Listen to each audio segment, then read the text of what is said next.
Bitch, I'm drunk as fuck, like I'm stone cold. Bitch, I'm drunk as fuck, like I'm stone cold. All right, motherfuckers, this is Master Marks, and I'm coming back with another motherfucking Detroit live video. Today's video is simply titled Summerslam. The Bloodline story continues.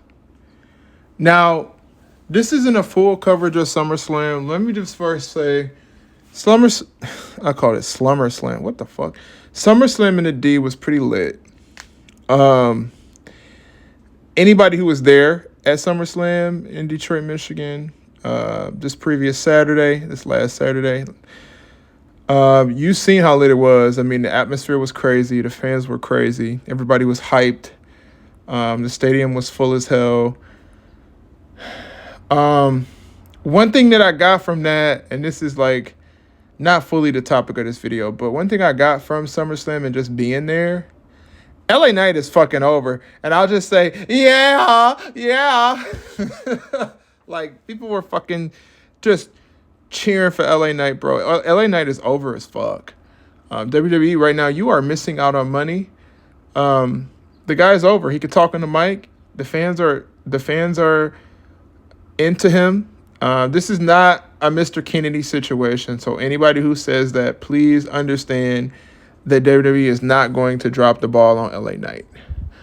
They pay attention to way too much to what people say on Twitter for them to drop the ball on LA Knight. I wouldn't be surprised if LA Knight wins the Royal Rumble and wins the World Heavyweight Championship. He's not going to be Roman, of course, but the World Heavyweight Championship will probably be on LA Knight soon.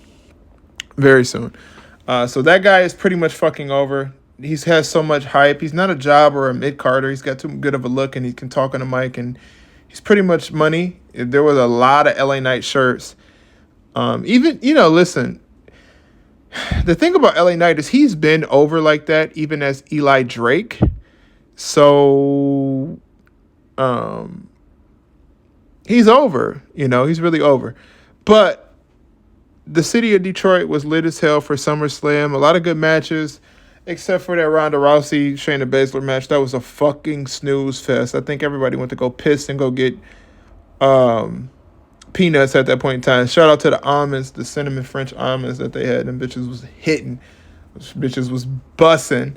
Now, I do want to tell y'all a quick story. So I guess some of my homies that went with me, these motherfuckers told me they had went to the bathroom to take a piss during the Rousey Shayna Baszler match, and it was dead ass a dude. He was fucking pissing with his pants. He was so fucking drunk, he was pissing with his pants down to his fucking ankles, mind you. He was pissing kindergartner style. And then when the motherfucker got done, dude didn't even pull his pants out. He just had his fucking dick out in front of a whole group full of fucking men. So what that truly means is, don't get too fucking drunk to the point where you pissing with your pants to your fucking ankles and your fucking dick out in front of a bunch of dudes. Pause. That shit is sus as fuck. But yeah, the Belair match was good. The Bianca Belair Charlotte Asuka match was good. A lot of people slept on that Drew McIntyre Gunther match. That was good. It was a really good match. I almost feel like Drew McIntyre is just not going to sign his contract, or he might have already signed it, but for him to go over clean like that, Drew's probably, I don't know what the fuck they're going to do with Drew. He needs to be a heel. The Battle Royal was cool. Of course, LA Knight, as expected, won. Io Shirai, Io Sky cashed in on Bianca Belair after Bianca hurt her knee and won the match and beat Asuka. I do think that there's a thing why Io is not able to beat Asuka. There's something up with that. I don't necessarily know what it is. But there's a thing with that. I don't think they want Asuka to beat, or Io to beat Asuka. I don't know if maybe because Io hasn't earned it, or maybe that's some kind of like thing in Japan that they do. I really don't fucking know. But I'm pretty sure motherfuckers in the live chat, they know. Shout out to the AEW Pack Smokers, the Master Marks Militia, the motherfuckers in the live chat and the regular chat.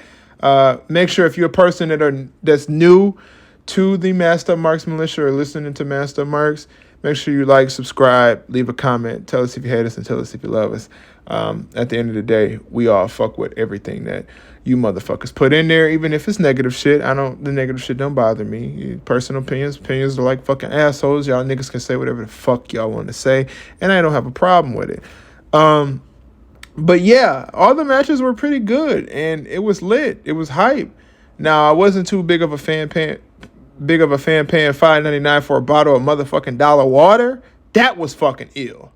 But the experience altogether and the set was nice and the design was nice. The card was okay. The matches were good. I really don't give a fuck about Ricochet. I don't give a fuck about that shit. What's another match that was on the card?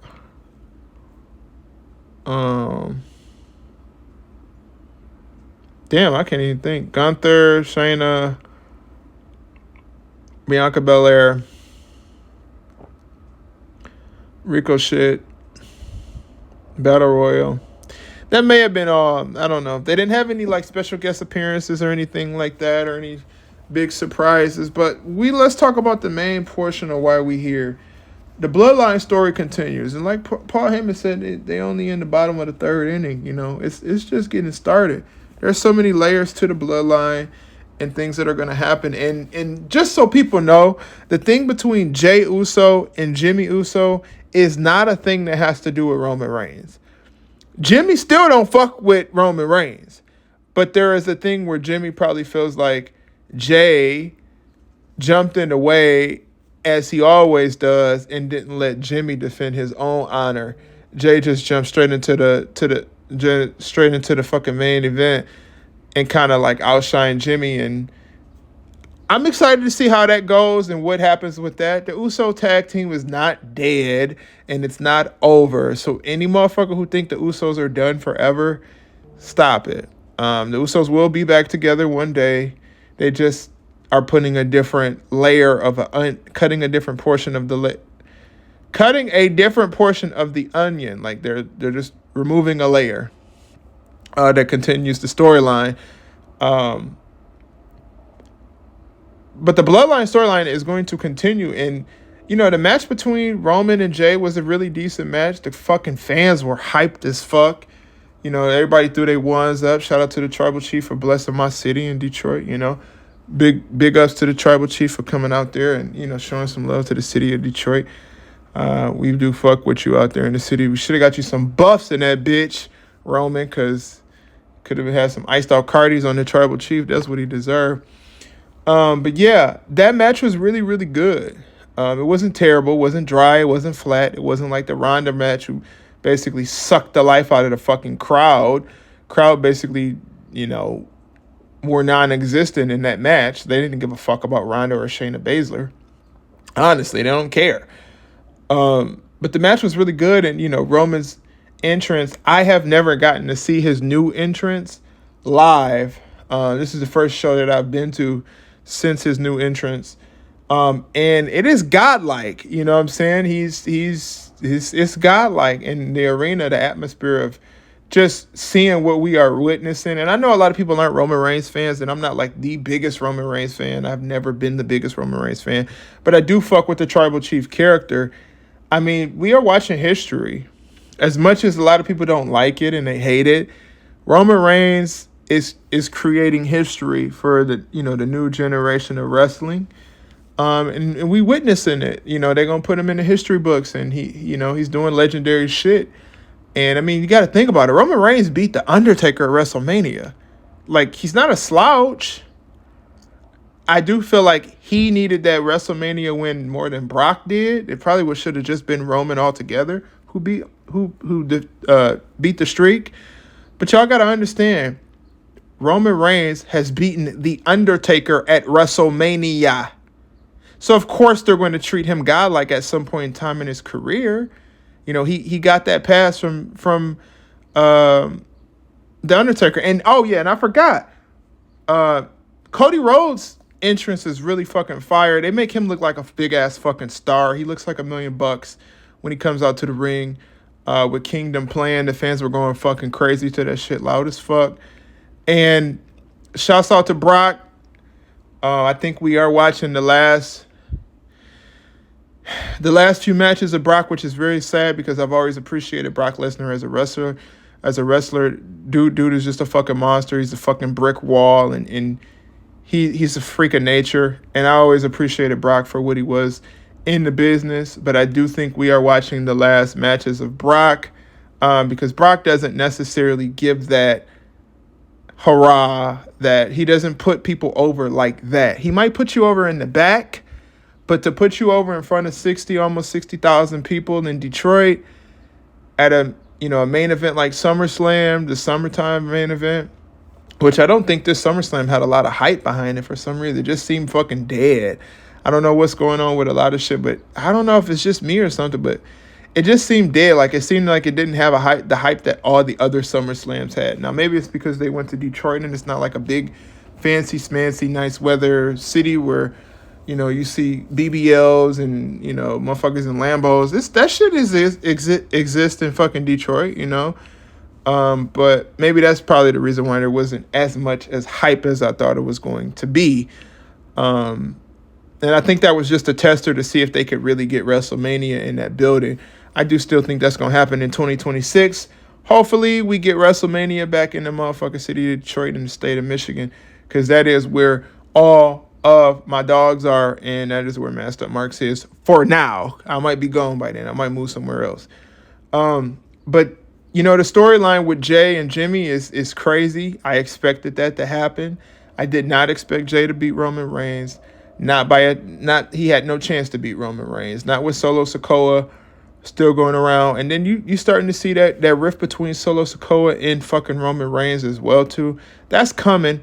I would appreciate if Solo Sikoa was the next up. And if they did split up the bloodline, he definitely needs to go to Raw. But at the end of the day, the bloodline story is going to continue with a lot of good shit, and it's going to be a good time.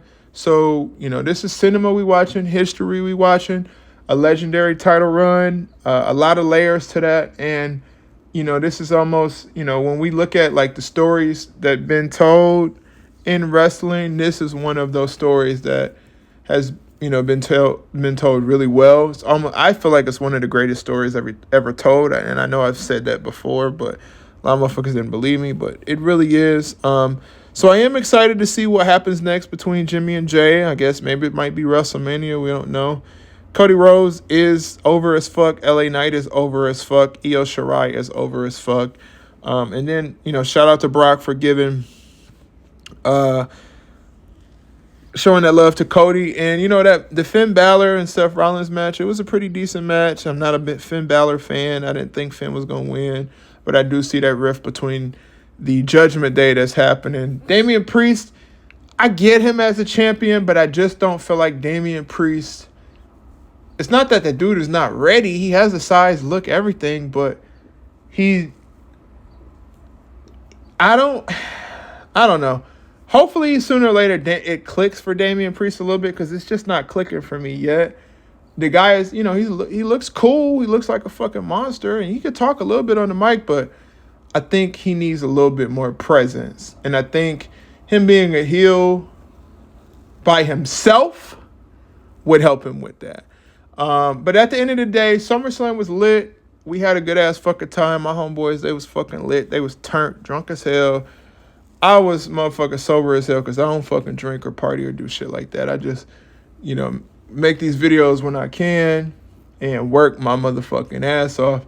But yeah, SummerSlam, the experience was great. The experience was really great. And I'm excited for when wrestling or WWE comes back. Hopefully for WrestleMania. I'm also excited just to see what happens in this Bloodline story, because there's still a lot of things. You still got the Rock starter, Jacob Fatu, Umaga's kid still around. So the Bloodline storyline can probably stick around for a very long time. At the end of the day, SummerSlam was lit as fuck. It was a great experience. We had a good ass fucking time, and I'm excited for, like I said, when they come back again.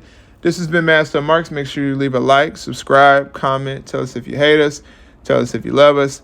Tell us if you thought SummerSlam was good. Put in the comment section what y'all rate SummerSlam. If y'all think it was a good SummerSlam. If y'all think it was whack. If you were there, tell us what your experience was like. What you would wish that was better. Whatever. Like I always say, fuck AEW. Fuck Tony Khan. Fuck CM Punk. Shout out to the motherfucking AEW pack smokers. And shout out to the motherfucking city of Detroit for getting crazy in that bitch. And also, before I go, I am going to try to be more consistent with these videos this week. I promise y'all. Things are clearing up in my space and my time frames, and work is being a little bit less. So I promise y'all I'm going to make more videos. I wanted to let y'all know that shit. I appreciate y'all watching everything that I fucking put out. It means a lot to me. And thank you for supporting me. Thank you for always, being in my comment section, showing up to my lives. Even though most of the time I just on this bitch fucking just running my fucking gums. Like I said, fuck Tony Khan, fuck AEW, fuck CM Punk. I'm out this bitch. No times, it's getting harder. Mama, I'm gon' shine, I'ma do it for ya. Diamonds and them pearls, I'ma put them on ya.